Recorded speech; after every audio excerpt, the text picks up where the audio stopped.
Presented by McDonald's of Glasgow, it's time for the Brown Sports Bag. From the heart of the Barrens, a weekly local sports machine. Alongside John Butler, here's your host, James Brown.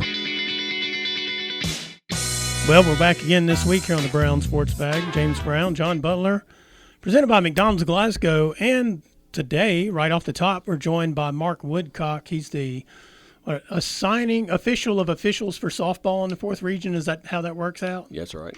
All right. Yep. Get as close as I could. Yeah, it's pretty close. All right, good. Yeah. You know, you come on and join us every year and you talk about the need for officials, and because I think people don't realize, and really even before we get into this, there was a post that was made earlier today that I saw that was talking about some incidents at basketball games, and I guess they were from over the weekend or from last week or recently, where people came onto the basketball court or waited for officials after a game and ended up, being arrested and getting charges because they were either obstructing official process, these kinds of things. And I think it was the state law was passed a couple of years ago that basically made it a misdemeanor, as I recall, to interfere with officials or, I guess threaten them even, and that kind of thing that did not exist. Is that correct? Yeah, I'm not real up on that for sure, but I do know that they had a couple of people that are actually arrested. Though it's the post said, I read it also. Yeah. So I mean, and so you're on here wanting people to come officiate, and meanwhile, the fans who claim that, and many of them probably have children playing, who claim they just want to see their kids play sports, are kind of interfering with that process a little bit, because if you're officiating a game, the last thing you have time for or you want to deal with is fans acting foolish there, Mark. It makes it difficult. We've got enough on our hands without having to worry about the fans also. Right. So, but, it's not a bad job, is it? No, it's not. Of course, spring sports it's right here on top of us. And, it's a pretty good gig for all things considered. You get to be outside in nature and interact with student athletes and coaches and whatnot. So it's a lot of fun. Yeah.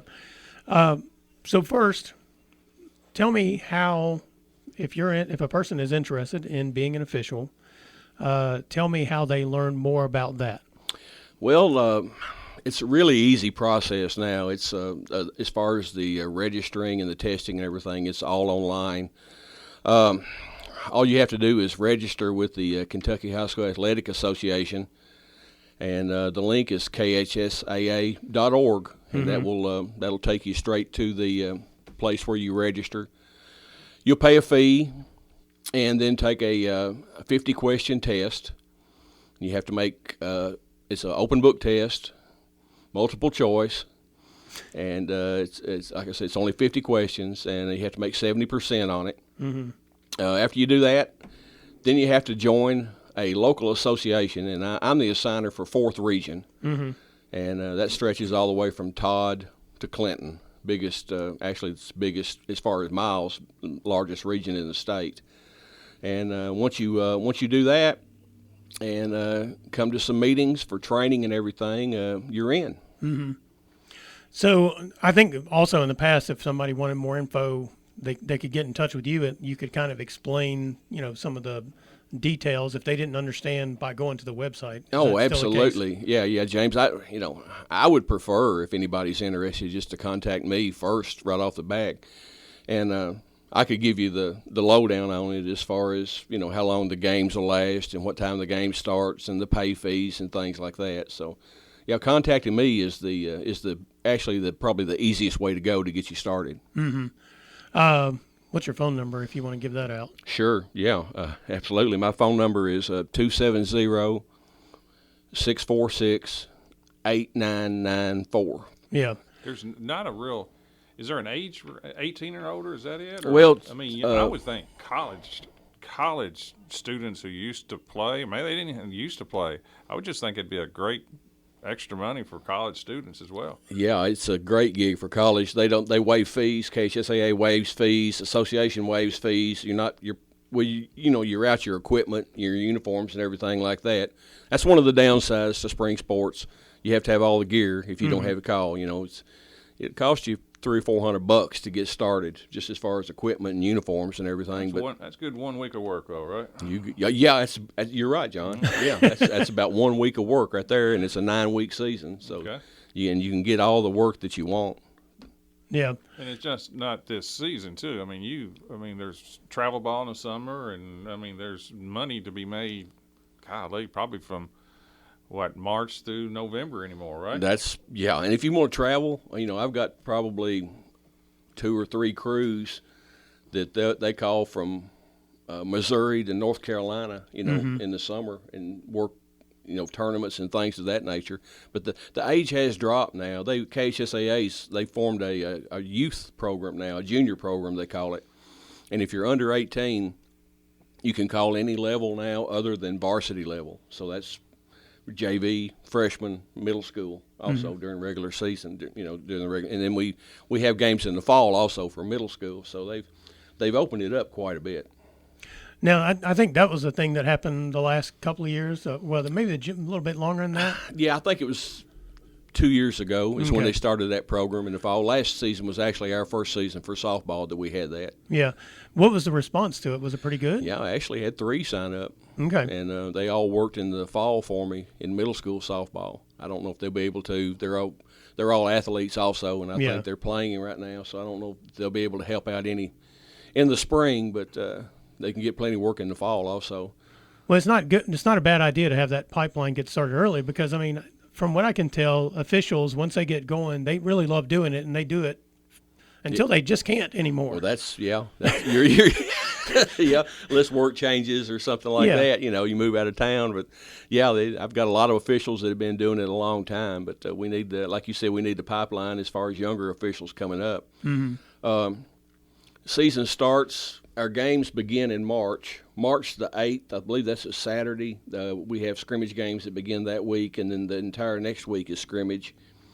And then the 19th maybe or something like that. That week is when the regular season begins. So we've still got plenty of time like that, to get everything going.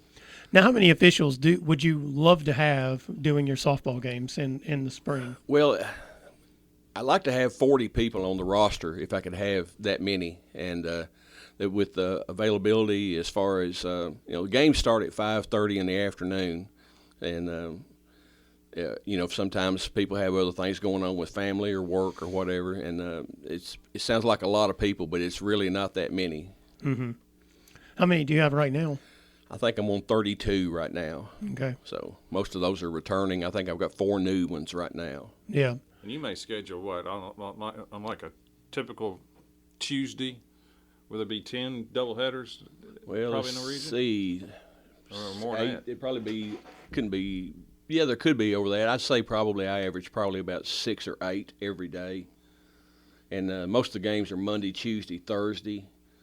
Then on the weekends, you got tournaments. We have tournaments almost every weekend. Mm-hmm. Somebody in the region's hosting. And it's all levels. It's freshman, junior varsity, varsity level. So there's a lot of ball. I think I scheduled almost 1,000 games last year. It's a lot of games. Yeah, it's a lot of games. I had to go out of region to cover some of them. Yeah. And some of the tournaments and everything. South Warren always has a big tournament down at Buchanan, and Greenwood always has a big tournament down there, and they use all the fields. So it's a lot of games. John mentioned that a week's worth of work to pay for the kit. So what is the basic pay for a game? Yeah, the varsity level games are $75 a game. And just understand how softball is done too. You can play a softball game in 2 hours or under. Easily in 2 hours. So that's unlike baseball, which sometimes goes way beyond that. So, you're talking about, $35 an hour? Yeah. I actually schedule the games an hour and a half. Yeah. Give them time to change and everything. And so, it's, in tournaments you can get, I'll schedule, depending on availability and everything, I'll give 3, 4, maybe even 5 games in one day. $300. Yeah. On a weekend. Yeah, exactly. Mm-hmm. And then everything else below the varsity level is $55 a game. And, Okay. and that game, probably a lot of times it's an agreement not to go past an hour. That's Sometimes exactly right. That's right. That's 99% of the games are like that. Yep. Yeah, and anything below a varsity level game is lasts an hour. Yeah. Yeah. So, yeah. So not it's- bad. Not a bad day's work. No, it's not. Just for extra money. Yeah. It's really a good opportunity to make some extra money. Now, what is you mentioned we got plenty of time before the season starts, but what kind of time frame are you looking for to get people in, get them through the training that they need to do, and attend the meetings and that kind of stuff? How long does that usually take? Well, we've already had one meeting. We had one in January, the day it come the big snow, whatever date that was. We had it on Zoom. Some of our meetings are Zoom. Some of them are in person. Our next meeting is out at Barron County High School at the Innovation Zone. Mm-hmm. And that's on the 16th, I believe. I believe that's a Sunday at 2 o'clock. So that'll be our next meeting, and then that's when we set up training sessions. We also have training sessions for first, second, and third year officials that we work with them a little extra, have some Okay. extra to get everybody started. And then when the scrimmage games start, that's a real good opportunity for training also. Yeah. The other thing too, if you watch the college softball and things like that, Yeah. you just don't start as an official at the college level. No. You have to get experience at the high school level. Yeah. But if you get really good really quick, they're not making $75 an hour doing an ACC game. No, they're making Thousands, right? I think it's $1,100 right now. Yeah. Oh. And then they have a Travel expense. travel per diem and travel and everything too. I've got actually 4 or 5 officials right now that are calling in all the major conferences right now: ACC, SEC, Big 10, Big 12. Mm-hmm. So when the fans out there yelling, "You don't know what you're doing," more than likely they know quite well what they're doing. Well, they do, and that's the thing about it. I'm picking on the fans a little bit. But Yeah. It's and I've been down that road too, but my daughter and son both played, and Yeah. I probably said a few things that I shouldn't have in the day, but it's hard not to. Oh, but, yeah. But yeah, you need to show a little respect at the games. It makes it a whole lot easier. Yeah. But also, I mean, yes, you're paying the officials, but and we're kind of talking about it like it's easy work, but I mean, it takes a lot of focus. I mean, it's not an hour and a half of just loafing around or 2 hours. I mean, it takes a lot of focus, especially behind the But plate. you can't have a game that counts Yeah. without having officials. That's right. That's the catch right there. That's what I read in that. James was talking about that post. I know the last statement was, "Without referees, it's just a recess." Yes. So That's exactly that's right. basically right, John. Well, and look, everybody likes the games. The fans, the players, everybody likes the games. But if you don't have enough officials, what eventually happens is you got to cut down the number of games that you're able to play, because you're not going to be able to have officials at all these games. And people are playing right now, 30 some odd games of softball in a season, factoring in tournaments and that kind of stuff. I mean, we could be back in the days where they were playing 14 to 20 or whatever that number was when they started out. That's right. I was talking to Phil Burkeen. He's the baseball assigner in 4th Region, and his numbers are getting lower and lower every year. He told me he was going to have to just be able to assign, it looked like, one official on all his middle school games. Mm-hmm. So it's definitely going in the right direction. Or, excuse me, in the wrong direction. Yeah. Yeah. The right direction if you want fewer games. Yeah. Anything else you want folks to know, Mark, before we get out of here? No, it's just, if you want to do it, I can be very flexible with your schedules. It's easy to be able to, if you want more games or less games, if you want to work once a week, if you want to work 3 times a week, it's I can work with you anyway on that. It's very good. And like I say, I go all the way. I have 17 schools all the way from Todd to Clinton, Russell County, and then all these in the 14th and 15th too. But hope I get some response from it. All right. Well, one last thing before we get out of here. What was your number again if people want to know a little more info? 270-646-8994, and I'm on Facebook. You can contact me on Messenger or whatever if you want to do that. But I really appreciate it. All right. Well, thanks a lot, Mark. All right, man. Been here with Mark Woodcock talking about recruiting softball officials, and if you want to do baseball, I'm sure Phil Burkeen would like to hear from you as well. Well, then contact me on that Yep. too. You can contact Mark. All right. It's Brown Sports Bag presented by McDonald's Glasgow. We'll be right back. Presented by McDonald's of Glasgow, it's back to the studio with James and John, the Brown Sports Bag.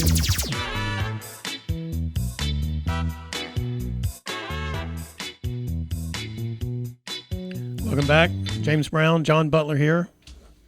Show presented by McDonald's of Glasgow every Monday, 4 o'clock, WCOU 103.1 and 104.7. So wherever you would like to listen to it, you can listen to it. Wanted to thank Mark Woodcock for joining us to talk about hiring softball officials for high school this year.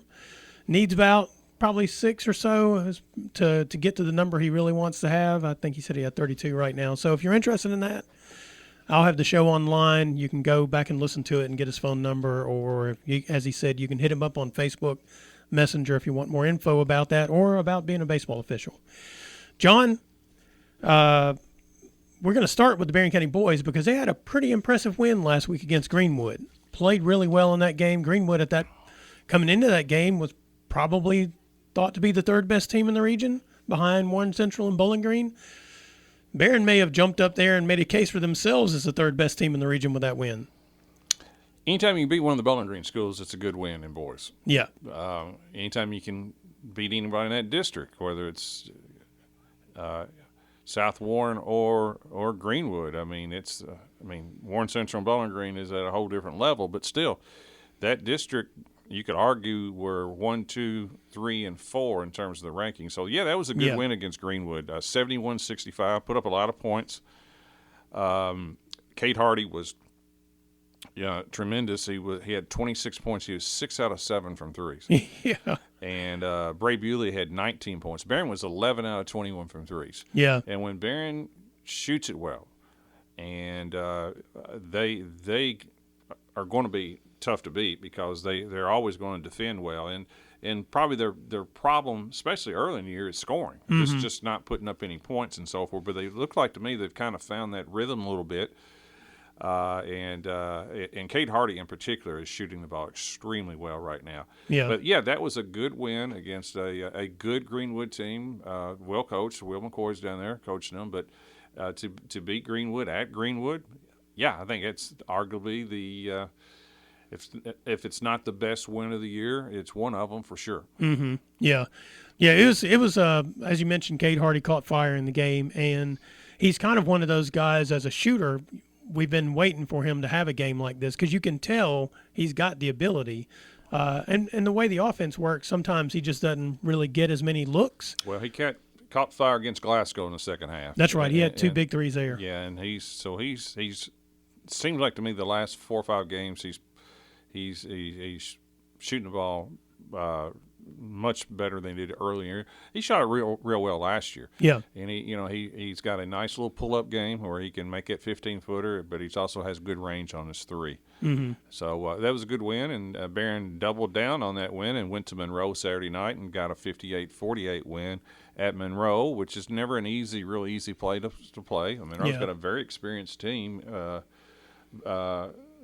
That's a solid Monroe County team, but again, Hardy he was 4 out of 7 from threes that night. Had 14 points, and I think Joshua Decker had a good game, 16 and 9, and Berrien was 9 out of 27 from threes. You go, well, that's a lot of threes. Well, that's still 33%. They made 9. Mm-hmm. So it seems like that part of Berrien's game is starting to get better. The shooting part. Well, and they have a pretty interesting week ahead because they go over to Cumberland County tonight. That's a rematch of the regional tournament last year in which Cumberland knocked out Berrien. Yeah. And I think Cumberland's best player is back.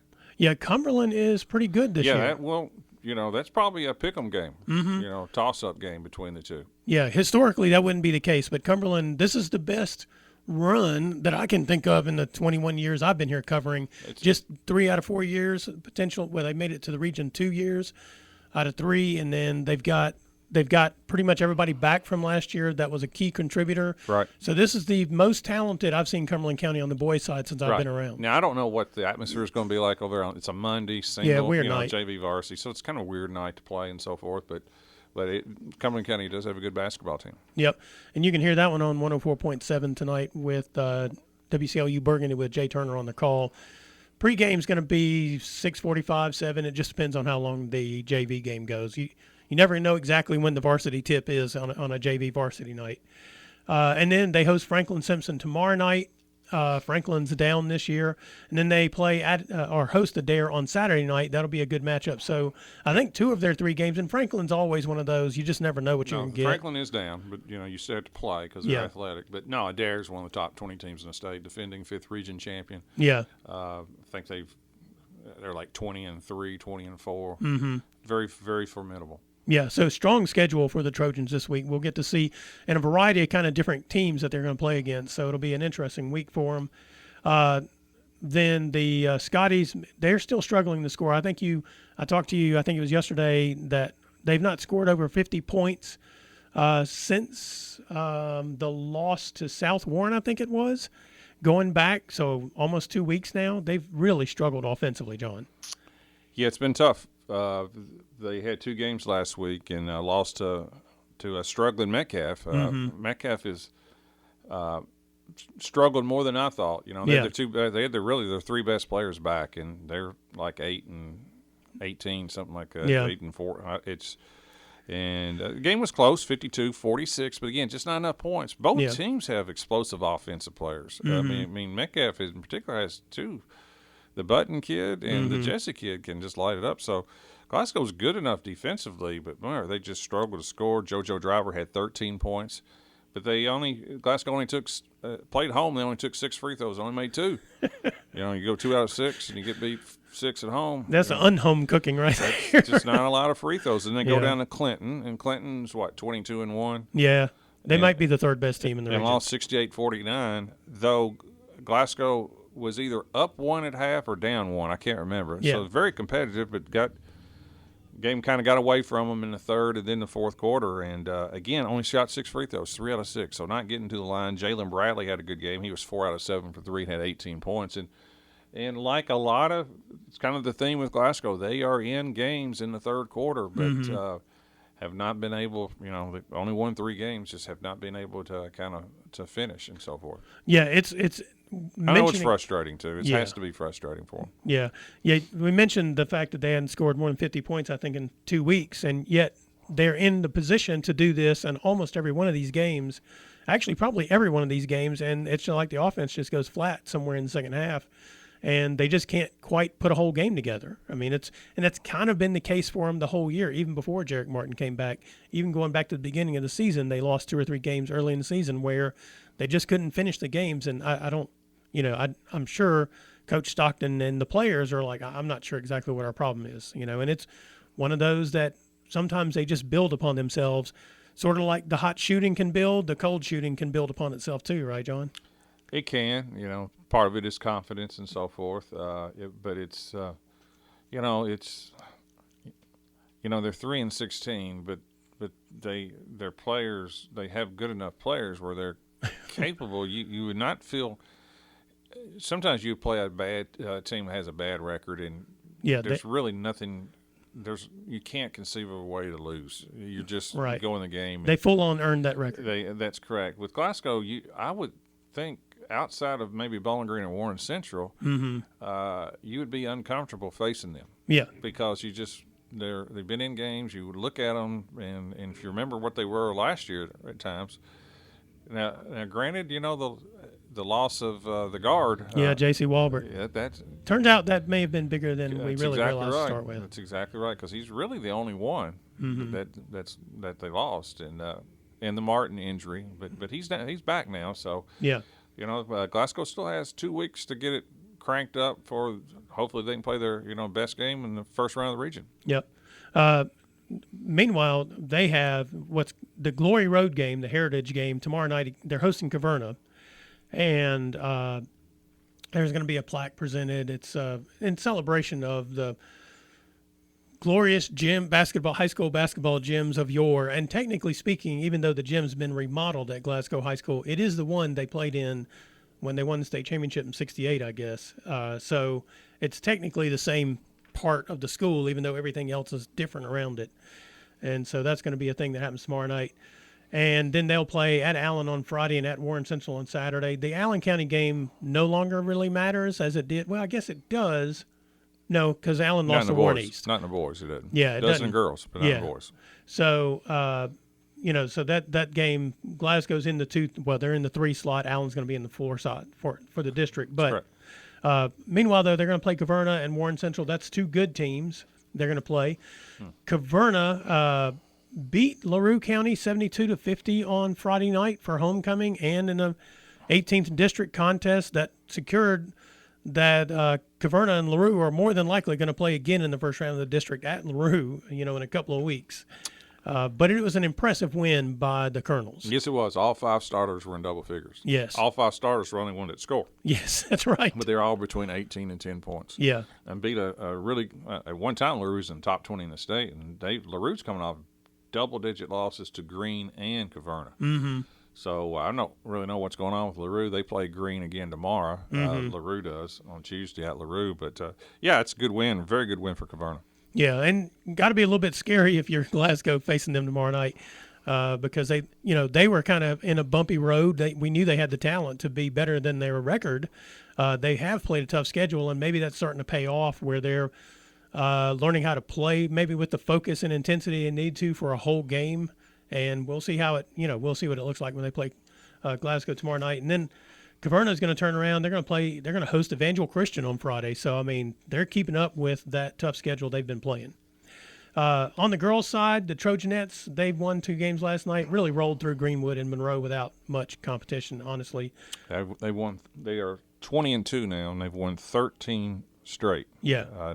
Beating Greenwood 60-35, and then Monroe 67-36. Not only have they won 13 straight, they've won 6 straight of 18 points or more. Yeah, playing real well. And 9 of their last 11 have been 18 plus or more. They desperately need a close game. Yeah. And they're going to get one tomorrow. That's right. They need a close game. By the way, against Greenwood, Shelby Bird had 26. She was really good. I don't think played in the fourth quarter. And then against Monroe, she had 13, and Mahala Burton had I think 11 or something like that. So yeah, they're playing really good, but they do need a close game desperately. And tomorrow is the highlight game. They play Franklin, and Franklin is last I looked rated 3rd or 4th in the state. Mm-hmm. Got arguably the best player in the region, Larisha Cawthorn, who signed with I think Tennessee Tech. Mm-hmm. And Franklin is I now think it's the only team to me that has a realistic chance of knocking them off in the region is Barron. Mm-hmm. I don't know what tomorrow will tell you, to be honest with you. From the Barron perspective, they just need to play a game that's close. That'd be all that I would be interested in. I wouldn't want to get blown out, but if I win, good. If I lose, that's fine, because that's the team you're going to beat probably a month from now. Right. In a regional tournament. So I would, you want to win, and you just play how you're going to play. You're not going to come out in anything. If you're thinking about playing triangle on one or boxing chaser, you certainly don't play it tomorrow. You just play. Save your junk defenses if you for do, region. I don't know. You may not even do that, but you just kind of see what works. Franklin Simpson, what they're great at is defensively. They're really good. 50 points is the most they've given up all year. Nobody's got 50 is the most anybody, and 9 out of our last 10 opponents scored less than 40. Hadn't got to 40. Yeah. So I expect tomorrow will be if whoever gets to 40 wins. It'll be because Barron's good defensively, Franklin's good. I think it'll be very low scoring. I wouldn't be surprised if both teams are fairly cautious. But Franklin also needs a close game. Yeah. They need that challenge too. So yeah, I think it's going to be neat to watch, and I'm going to be there, and I think I'm going to be helping Jay on the radio. But I wouldn't take too much out of it, win or lose, if I'm especially the Barron perspective. I don't know if I'm Franklin, I want to lose to Barron. But from the Barron perspective, just be there near the end, and I think that's probably exactly what they would need confidence-wise. Yeah, as a matter of fact, you can hear that game on 104.7 WCLU Burgundy with Jay Turner and maybe John Butler on the call. I think so. I think I'm doing that one. Yeah, the girls' game starts at 6, pre-game's at 5:45, and then you can also catch that Glasgow-Caverna boys basketball game and girls on 103.1 WCLU Blue with Chase Landrum on the call. That game will be at 5, pregame at 5:45 as well. The Lady Scotties, they lost to Metcalfe County and Clinton County, but I was impressed by the way they played against Metcalfe County. That's offensively, that's the most intensity I've seen them play with in a game. Like they never stopped. They never really got down. They kept competing. Now they've played defense well all year for the most part, but they sometimes it seems like they kind of bail out on the offense. Like they just don't have confidence. But I thought they played pretty well in that game, and they played pretty well in the Clinton County game. Really, for a bit, they didn't shoot the ball well at all over at Clinton County. They really kind of started out in a hole with turnovers was their biggest problem in that game, which they didn't do against Metcalf, which is why it was a close game throughout there, John. Yeah, probably the Metcalf game was probably the best that Glasgow's played all year. Yeah. I mean, I would put Metcalf third in the region or fourth. Mm-hmm. So to play 56-50 is a really good sign for Glasgow. Mm-hmm. I didn't see the game. Metcalf's had some puzzling games lately in girls, losing double 18 to a wounded Monroe County. Yeah. And then playing close to a Glasgow team who's 3-16 struggled. So I don't really know what's going on with them, but there's some positives this past week. Put up 50 points is good. Reese England, 15, the seventh grader. Carly Hagan, the sophomore, had 11. They were 7 out of 13 from threes. Yes. Which is super. Yes. Only 1 out of 6 from free throws. Again, I mean, it's mind-boggling how bad some of the free throw shooting is right now, especially in close games. But the difference. But Glasgow girls, when 7 out of 13, if they shoot 30%, I'd take it. So that was extremely good, and that's why at the end of the game they were in the game. They shot the ball better. It's and against Clinton. Clinton is rebuilding for sure. Yeah. The boys coach has moved over, so he knows what he's got doing. daughters coming up. He's got daughters coming, so he knows what he's doing. So they're going to be well coached and so forth. But that game took about 2.5 hours to play because there was a lot of fouls. I watched some of that on the. I think TV. Clinton shot 40-something free throws. Yeah, in it the was game. kind of brutal to watch. But anyway, Kayla Kirkpatrick had 16 and Cynthia Austin had 11. They were 5 out of 15 from threes that game. That's very acceptable and so forth. Turned the ball over way too many times, as you mentioned, and the game was physical, probably too physical. But anyway, I thought, even though they didn't win either game, there was some progress made. Yeah. They play at Edmondson County tonight, so that'll be an interesting game for them. It'll be a tough one. Yeah, and so you can hear that game on 103.1. Pre-game's probably going to be 6:45-7. I'm not exactly sure. And then, of course, host Caverna tomorrow night. Should get a win. Should get a win there. And then they play district game against Allen County on Friday. That's a meaningful game. Yes. Because people have kind of written it off that Barron and Glasgow is going to play in the first round. Hold your horses right there. It's not necessarily the truth. Glasgow has no wins in the district. They're 0-5, but Allen's 1-4, which means if Glasgow upsets Allen, then there will be a coin flip. Yep. To see who plays Barron. Yep. And should Allen win? You would think so, but it's not like Allen is 20-2. No. They'll have the best player on the court, and the Morris girl. Yeah. And they've got some other experienced players back. Allen will be a favorite, but Glasgow has played Allen really well in the last couple of years. Yeah. They've beaten Allen when Glasgow was heavily underdog. They knocked Allen out a couple of years ago on the shot at the – was that Allen? Yeah, that's right. That was the Allen. That was the shot that who was it? It was Addie Slagle. Addie Slagle as a 7th grader made it to beat Allen. So, I wouldn't put my mortgage on that Allen County is going to beat Glasgow. Yeah. Yeah, so we could have some suspense that we didn't think we were going to have in the girls' 15th district. It looked like it was going to be kind of chalky in the way it was working out, but no, Glasgow has a chance to change that. And if they play like they did against Metcalf. Well, I would think Glasgow would much rather play Warren East than Barron at Barron. Yeah, absolutely. Everybody would rather play somebody than Barron at Other Barron. than Franklin, yes. Yeah, right. Right now. Anything else on the high school basketball front you can think of before we get out of this segment? No, I think that's. I think we've kind of covered it. All right. This is Brown Sports Bag presented by McDonald's of Glasgow. We'll be right back. Presented by McDonald's of Glasgow, it's back to the studio with James and John, the Brown Sports Bag.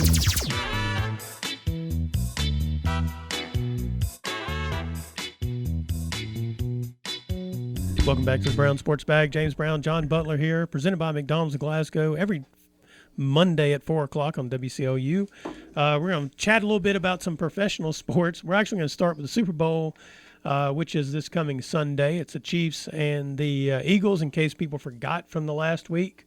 Who are you picking to win there, John? Well, I don't know. That's a great question. I wouldn't – there's no way I could bet any money on that game.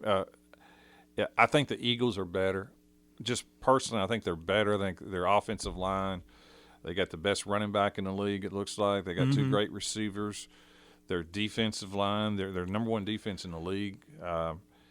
Jalen Hurts is – I don't think he's – I think the only difference in the game, personally, I think there's two differences. Kansas City has a better quarterback, and I think they have a better head coach. Yeah.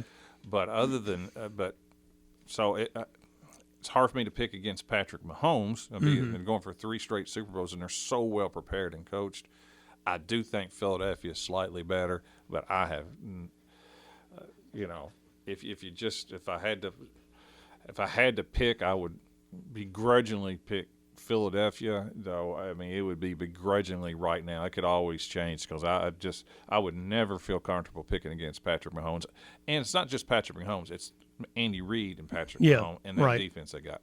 Well, and one thing that is interesting about this game is that it's two teams that played each other 2 years ago. So at the beginning of this, and it was a close game. I think the final was 23-20. The Chiefs have won 2 Super Bowls in a row in the same kind of way by having a play or a situation that they were able to manage at the end of the game, and that was the difference. And I think Philadelphia's better than they were because of Barkley. Yes. Barkley. I think I think Kansas City's better defensively than they were. Well, they absolutely are better defensively than they were. But I do think the Eagles have the one thing that is defensively the Chiefs' weakness, and that's really stopping that run. And the Eagles have kind of doubled down on it, and they have a running back who can punish you because not only will he gain 5 yards or 3 yards, he'll gain 67 on a play. Yeah. And so it's kind of it's an old school game breaker. Back in the day, the running back would break off a big run. Most of the time these days, somebody hits a big pass or that kind of stuff to get a big play. But the Eagles can get a big play without throwing the football. Well, all that's true, but I do know Kansas City and their defense coordinator, they're not going to let them beat them that way. Yeah. It's going to have to be Jalen Hurts is going to have to make some throws. I think the point you made about them having 2 great wide receivers is the other part because they also have Devontae Smith and A.J. And they got a good tight end. Brown, yes, and those guys can also hit home runs on you. Yeah.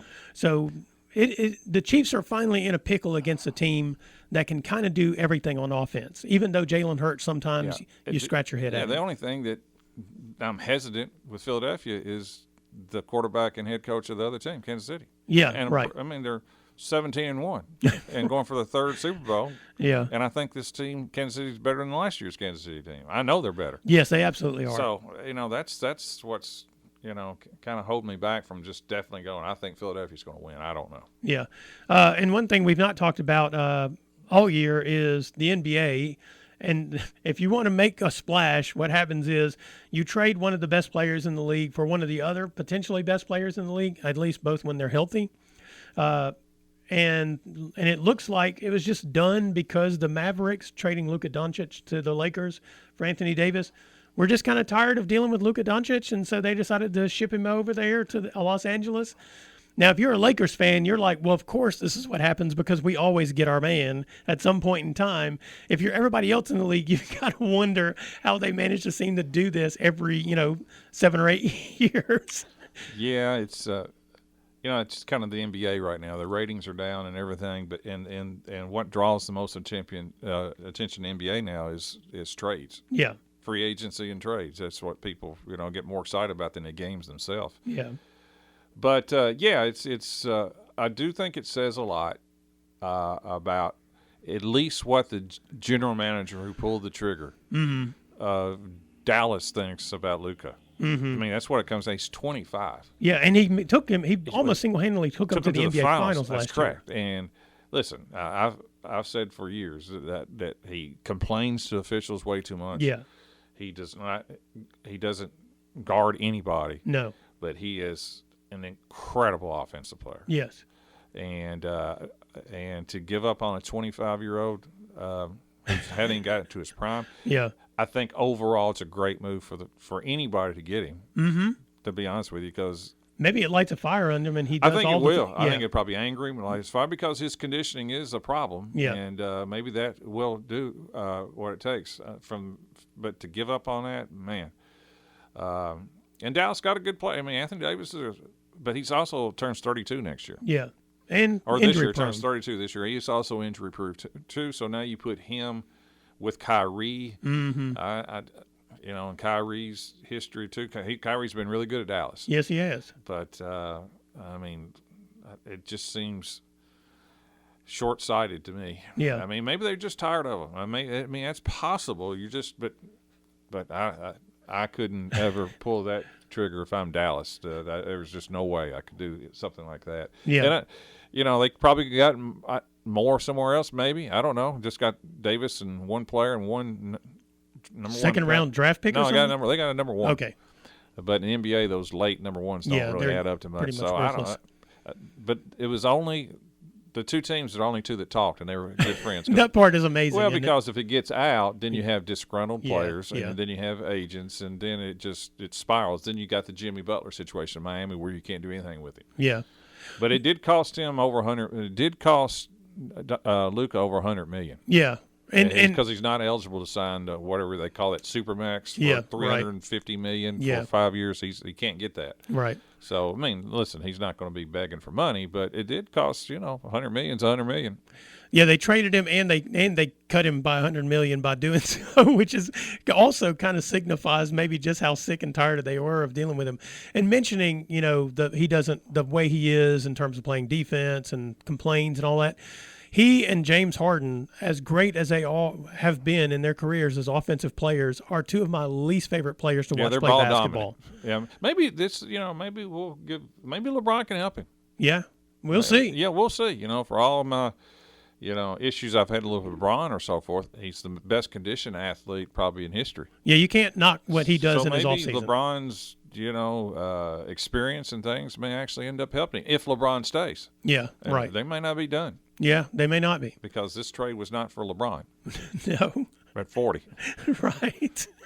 All right. Anything else in professional sports world you can think of before we get out of this segment? No, that's good. All right. This Brown Sports Bag presented by McDonald's of Glasgow. We'll be right back. Presented by McDonald's of Glasgow, it's back to the studio with James and John, the Brown Sports Bag.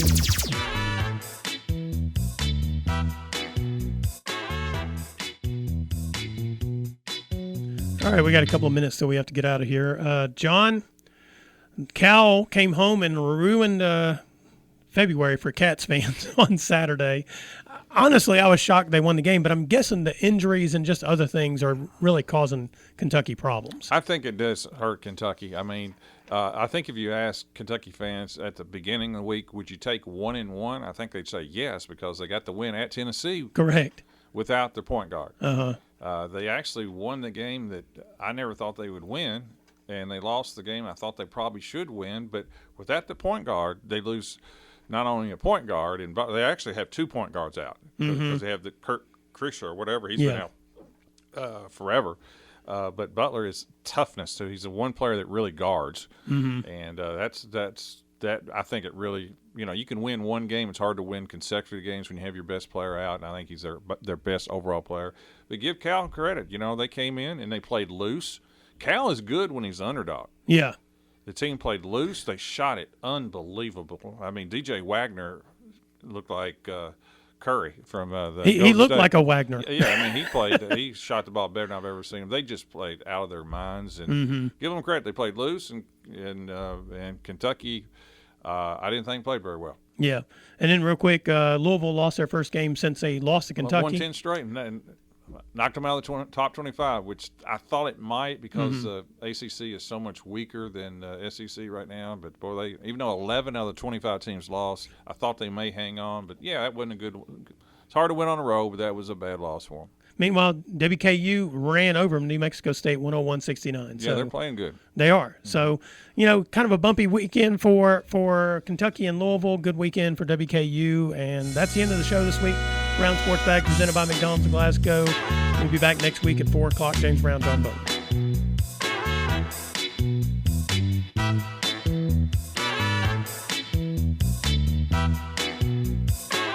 Thanks for listening, and be sure and join James and John once again next Monday at 4 for the Brown Sports Bag, a local weekly sports machine presented by McDonald's of Glasgow.